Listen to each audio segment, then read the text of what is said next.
Do you love your wife? Yes. Prove it.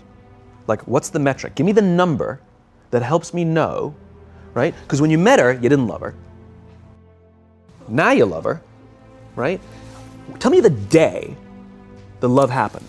It's an impossible question.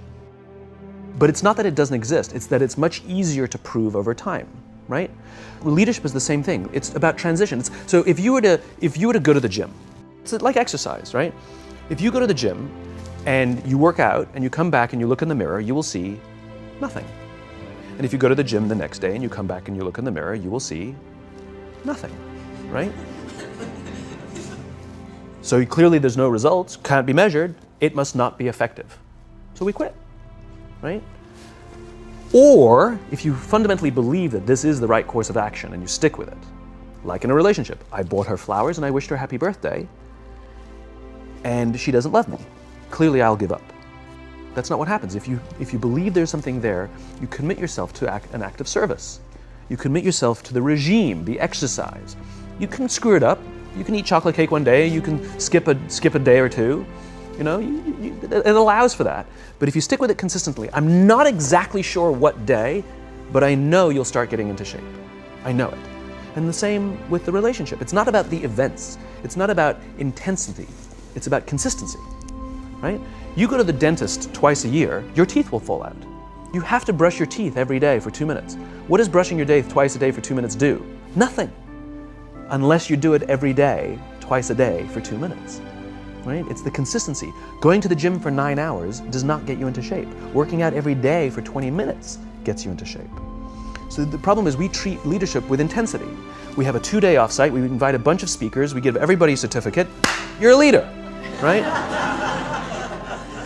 Those things are like going to the dentist. They're very important, they're good for reminding us or getting us back on track, learning new lessons, but it's the daily practice of all the monotonous, little, boring things like brushing your teeth that matter the most.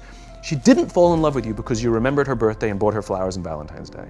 She fell in love with you because when you woke up in the morning, you said good morning to her before you checked your phone. She fell in love with you because when you went to the fridge to get yourself a drink, you got her one without even asking. She fell in love with you because when you had an amazing day at work and she came home and she had a terrible day at work, you didn't say, yeah, but let me tell you about my day. You sat and listened to her awful day and you didn't say a thing about your amazing day. This is why she fell in love with you. I can't tell you exactly what day, and it was no particular thing you did. It was the accumulation of all of those little things that she woke up one day and as if she pressed a button, she goes, I love him, right? Leadership is exactly the same. There's no event. There's no thing I can tell you you have to do that your people will trust you. It just doesn't work that way.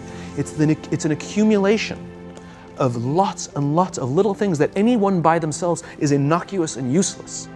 Literally, pointless by themselves. People will look at little things that are good leadership practices and say, that won't work, and you're absolutely right. But if you do it consistently, and you do it in combination with lots of other little things, like saying good morning to someone, that looking them in the eye. My friend George, who's a 3-star general in the Marine Corps, he says his test for leadership, and I love this, he goes, his test for a good leader is if you ask somebody how their day is going, you actually care about the answer. The number of times we're walking to a meeting, we're rushing, we go, how are you? Not good, I gotta get to you later, I'm late for a meeting. Right. If you ask the question, you were standing there and you were listening to the answer. It's those little innocuous things that you do over and over and over and over that people will say, I love my job. Not I like my job. I like my job means, yeah, the challenge is great, they pay me well, I like the people. I love my job means, I don't want to work anywhere else. I don't care how much somebody else is willing to pay me. I'm devoted to the people here, and I care desperately about the people here as if they were my family. In business, we have colleagues and coworkers. In the military, they have brothers and sisters. That's how they think of each other. If you really have a strong corporate culture, the people will think of each other like brothers and sisters. It's like a family, right? No, brothers and sisters. Deep love. Fight, but the love doesn't go away. Bicker, the love doesn't go away. And I'll fight with my sister, but if you threaten my sister, you're gonna have to deal with me, right? We'll fight internally, we'll bicker with each other, but nobody's gonna hurt each other, and if anything from the outside shows up, you're looking at a unified front. brothers and sisters. Now, how do you create brothers and sisters out of strangers? Common beliefs, common values, you know,